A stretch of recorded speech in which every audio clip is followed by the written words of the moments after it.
And from the way it's taken off, I can tell it's big.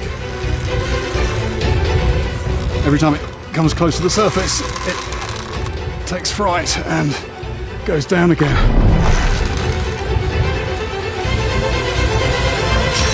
There it is. This is only a small one. Siamese carp are said to grow nearly 10 feet long and reach over 600 pounds. Just hoping the fish stays calm for a second. There we go. It's got a very upward turn mouth, this fish, so no surprise that it took a bait in the middle of the water column. It's got plenty of weight to throw around, yet its rubbery mouth is completely toothless. So no way that this could slice through anything or anybody. Just a really... what I was going to say is a really pretty fish. This vegetarian lacks the hardware to make it onto my suspect list. I'm upping my game. Maybe a shower of meaty smelling fish pellets will tempt a flesh eater onto my line.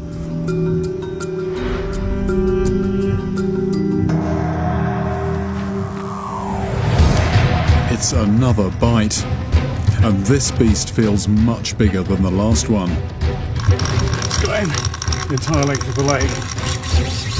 To keep the line clear of snags, I have to get in the water. It's heavy, it's not wanting to show itself. I keep thinking it's nearly ready, and then it just goes off again.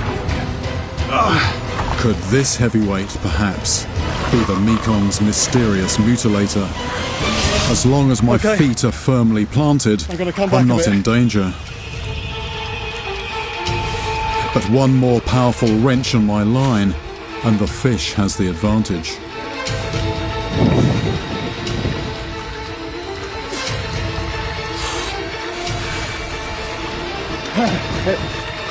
I'm just touching the ground.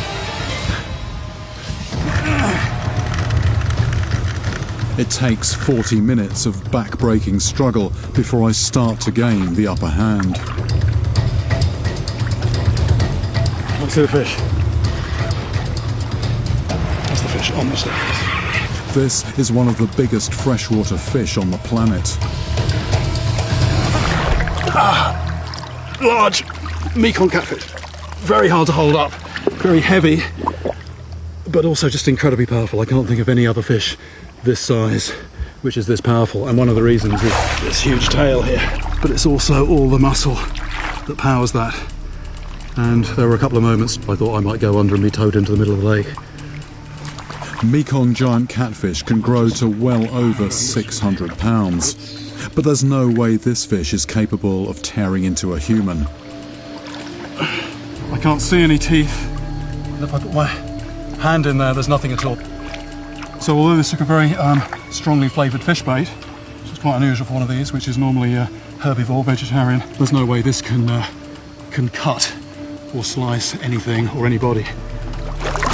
Despite its size, this giant is no more a suspect than a toothless carp or an endangered turtle.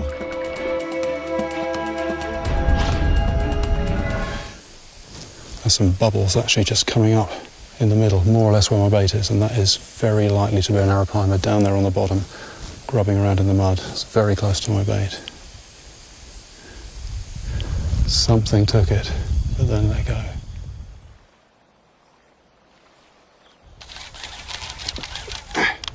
Hey. That's a fish on. Oh, that's a sizable old tambaki.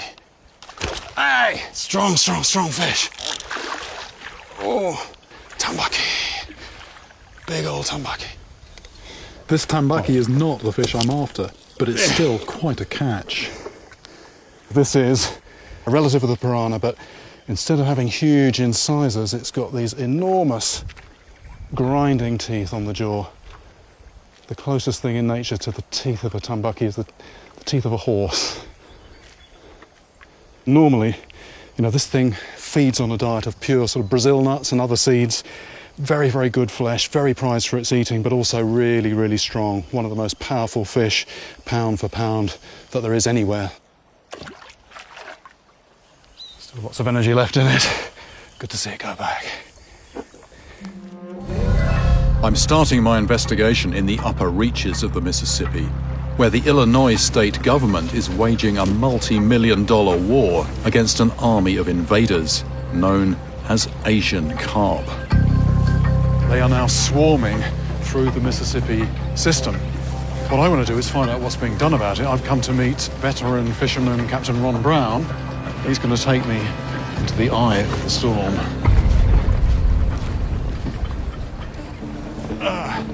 Good to see you, Jeremy. Yeah, good to go. Hopefully we see a few today. Asian carp were first brought to America in the 1970s to help the fish farm industry in the South. The vegetarian carp were intended to be an eco-friendly way of controlling algae in ponds. But the plan backfired when floods allowed the fish to escape into the nearby Mississippi. 50 years later, and 800 miles upriver, the carp are out of control. They'll jump 10 feet in the air. We had Chinese people here. They say they don't jump in China. Fish jump in there. Oh, there you go. There's some over there. Yeah, loads, loads, over loads, there. loads. So it doesn't take long to find the fish then, does it, here?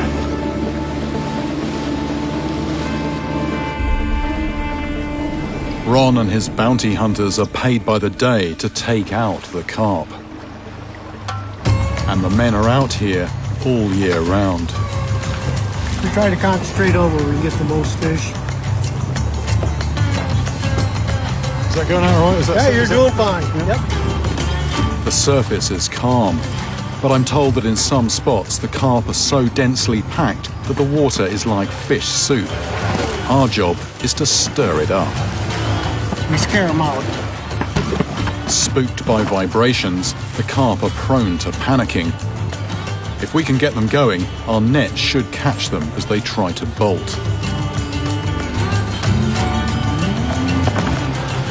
The thing with this pounding like this, you want to pace yourself. You don't want to wear yourself out in 10 minutes. Yeah. Steady, slow and steady. When Captain Brown judges the moment is right, we ramp up the assault.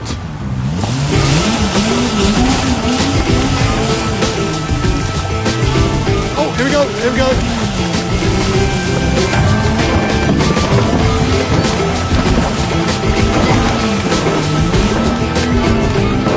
Just trod on a fish. They're pretty fast. One more in the boat, others landing in the net, one on my leg. It's a beautiful day. You almost don't have to bother with the nets. You just drive around, make a noise, and they just jump in the boat.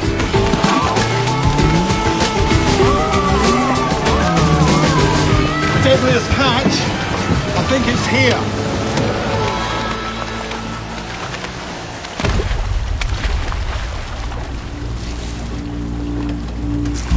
I'm no fan of dead fish, but I'm aware that these carp are a serious threat to the river's ecosystem. The man in charge of this mass removal operation is state official Kevin Irons. And here we are battling a Chinese fish, and Asian carp are great invaders. Along some stretches of the river, Asian carp make up 95% of the biomass. They filter the water through these gill rakers, and they can filter less than 20 microns, very small. That's like a particle of dust. That's it. They suck out a lot of the plankton resources and algae that all the fish need. So just by breathing, they're feeding and growing. That's right. How are these affecting the native species? Lowered numbers of the things that eat plankton, things like bigmouth buffalo and gizzard shad. So we've seen those numbers sag. And what about the other species that aren't sort of directly competing with these? We've seen lower populations of bass and other sport fish. Does anything feed on these? They quickly overgrow the mouth size of most of the predators here in the river. Even the largest catfish would have a hard time with this fish here. In the nightmare scenario, the aliens spread far enough up the Mississippi system to infiltrate the Great Lakes. where a multi-billion-dollar fishing industry is at stake. We don't want to take a chance, so we have 3 electric barriers run by the U.S. Army Corps of Engineers. We have physical fences and several locks and dams between here and the Great Lakes. And all those things are slowing down the spread. We're doing just about everything we can to stop these fish. The dead carp don't go to waste. In Illinois alone, around 3,000 tons of problem fish have already been turned into high-grade farm fertilizer. And according to Kevin, his men are just about managing to hold the line. We need to win the war here. But stopping the carp is an extremely costly business. And elsewhere, physical barriers appear to be having little effect. Oh! That's taken line off the clutch. Strong, strong fish. Oh! Oh! Let's have a look. Something's actually... That didn't break the line. I wasn't putting that much pressure on that. No, that has actually cut it. Something down there has cut the line. That's interesting. I was fishing very, very close to the side and there's something down there with teeth. What's interesting though, it actually took a bit of coconut. So you've got a vegetarian with teeth. My first piece of evidence.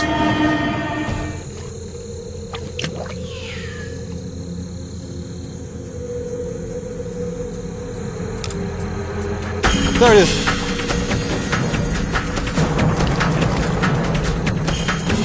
This looks like a pacu. This is interesting because this was on a piece of meat. So this supposedly vegetarian fish has just broken that habit. This pacu, the piranha's vegetarian relative, seems to like the taste of flesh. There we go. So much for the vegetarian pacu.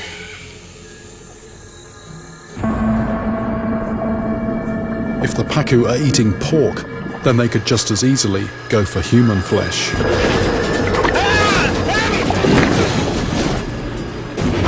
So are they now taking on the behavior of their deadly relative, the piranha?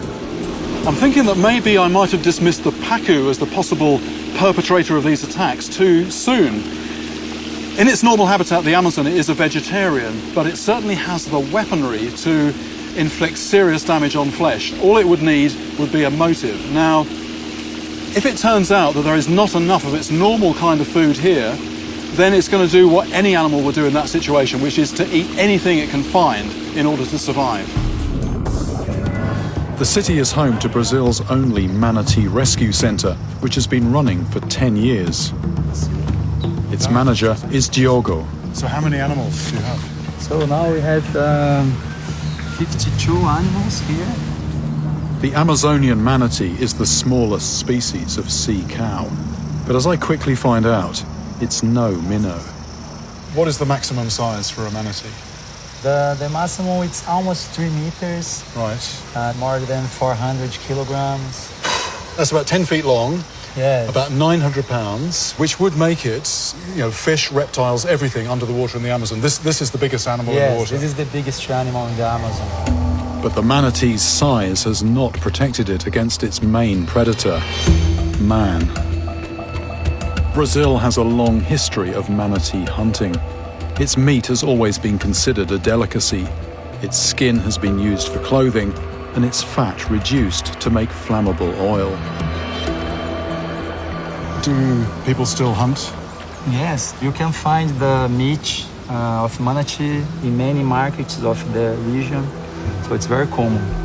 Females with young are particularly vulnerable to hunting, and this leaves many orphans. Normally, if the mother has been killed and you have a small baby manatee, any chance that will survive? Is that okay? No chance, because the babies stay with the mother about 2 years. So they're feeding on milk? Feeding milk. So if you don't have the mother, the animal will die. This is where the center steps in, rescuing the orphaned manatees and rearing them by hand. Making very short work of this milk. I'm suckling a baby here that's got a hairy chin and a big bristly moustache, which is quite a strange sensation. At the age of 2, the young manatees are weaned off milk and onto a solid vegetable diet. Jogo, this is a lot of grass. How many animals in here? 15. And how much grass? So now it's about 100 kilograms of grass. So what is there's a ratio, you said there's a... Yes, normally each manatee can eat 10% of your body weight. So after that we'll put more. That's a lot of that's a lot of food. That's a lot of food. And are they like cows? Do they have more than one stomach? Yes, it's different. Yeah. Yes, have only one. Just the one. Yes. So it's a lot of work for one stomach. Yes, it's very nice food for them. And they must have teeth, or they must have yeah. They have only the molar teeth. Yeah. Only one type of teeth. Yeah. And it's very nice because the teeth is changing around the life. So the manatees never lost all teeth because the old teeth can broken, but a new one is beginning again and. Interesting. Yes. Because I guess if they lose the teeth, then they die. They can't eat. Yeah. Yeah. So yeah. How is my technique? Is that okay? Yes, okay. Right? Thank you. Yeah. Yes. They can search the food Right. here. After another 5 or 6 years of care, the young adults are ready to start their journey back into the wild.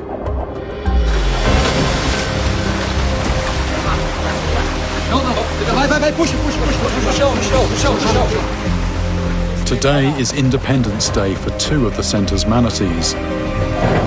They're being transferred to a reserve outside Manaus. We've now got about an hour and a half drive before they get back in water, so just making sure they have as smooth a journey as possible.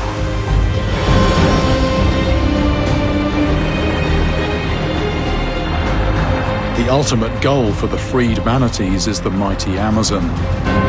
But today's destination is a man-made lake near the river. Here, the released manatees will spend time acclimatizing and learning to feed themselves before being released back fully into the wild.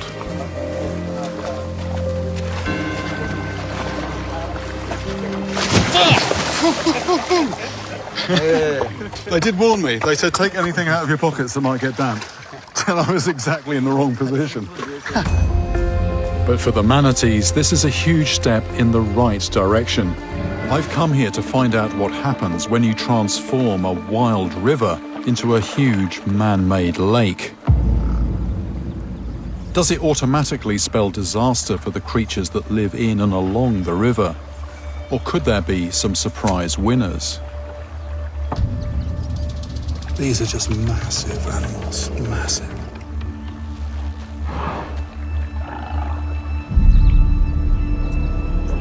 Hippos use the water to keep cool, but they're fiercely territorial.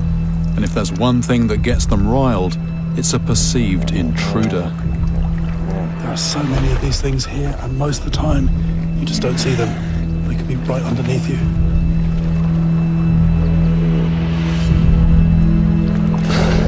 Is this close enough?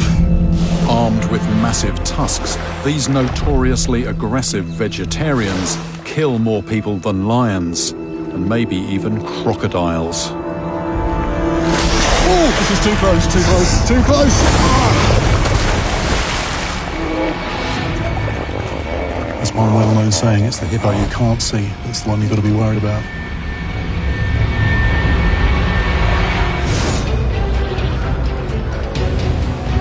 But to get there, we have to thread our way through narrow, twisting channels.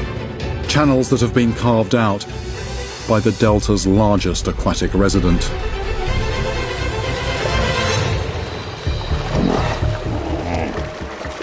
We pretty much drove over the top of that. I mean, not quite, but coming up a very narrow channel. We've stopped a safe distance away, and it's. I think from body language, it's fairly clear to say that the animal took some exception to us being particularly near to him. bull hippos like this one can be violently territorial. They kill more people in Africa than any other large animal. It's not until the beast has made its point that we'll be able to edge past and continue on our way, hoping there aren't more hippos round the corner. But if I want to learn how they catch their mputa, I'm going to have to fish like they do. So I head out with one of the guys to check their nets. But I hadn't counted on their boats being so flimsy and exposed. This is a bit nerve-wracking. There's a pod of hippos over there. It's not them I'm worried about, but there's a couple of others on the fringes of the group which periodically go under and then come back up again, and they've been coming back up closer and closer. Strangely, I'm actually trying to get to the deep water because that's actually going to be safer than the shallows where the hippos and the crocs are.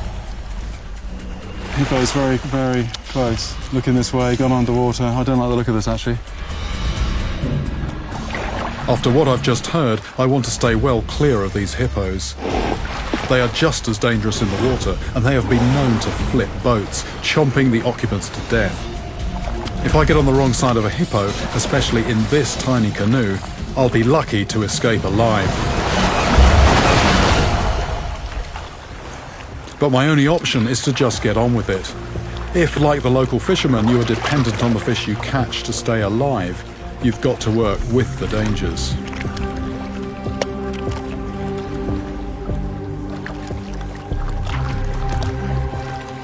Bit of a ropey old net, this. Looks like a few crocs and hippos have actually gone through this. I think it's quite good actually having something to do while I'm out here rather than just drifting on this water. The thought of what's down there, the crocs and the hippos down there. Oh, there's a fish already.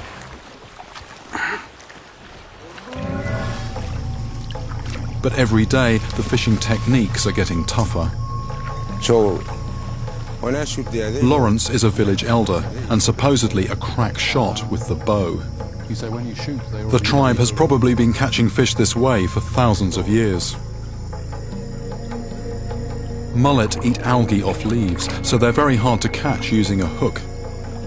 Lawrence tells me that they tend to shelter in between the mangrove roots. Any place where they can shelter? Yes. Yeah. Oh, Hey! Hey! hem! Hem, hem, hem! Lawrence is one of very few people in the village who still use a bow and arrow to fish.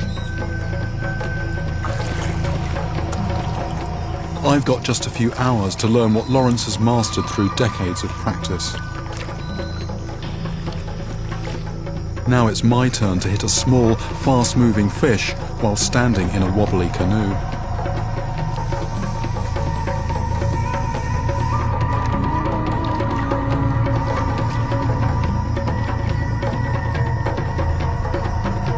This one.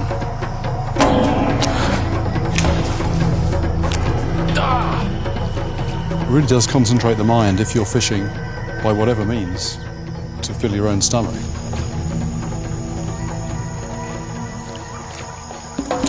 Got one, got one, got one. Loka. It did it.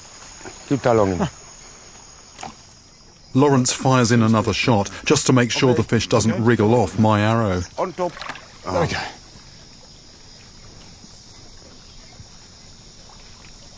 I have to say that I've got a dying fish in front of me, but I'm actually feeling very pleased. It's almost as if I've tapped into something, very, very deep in my psyche for this, and it is an interesting feeling, and it has got a certain rightness about it as well. This is food, and I've just caught myself some food.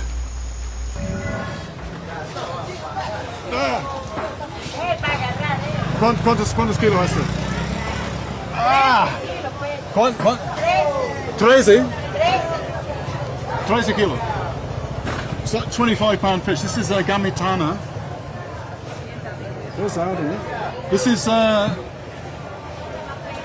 is something I know by another name, tambaki. This is an interesting fish. It's got big teeth in there, but they're grinding teeth. They're molars. They're a bit like a horse's teeth. And these feed on what they do when the river rises. They swim amongst the trees, and they they feed on nuts and seeds that fall into the water. So it has this amazing high protein organic diet. And I think of all the fish that I've ever eaten, this is the most tasty. Called gamitano here. It's a very muscular fish, very strong fish, and you can see normally here what they do is if you catch fish and they're in your boat, you let them die slowly. It sounds quite callous, but the longer they take to die, the more fresh they are by the time you get them to market. This is a fish that's going to thrash around, jump around in your boat. So somebody's actually terminated this fish with a machete blow there to stop it moving around too much in the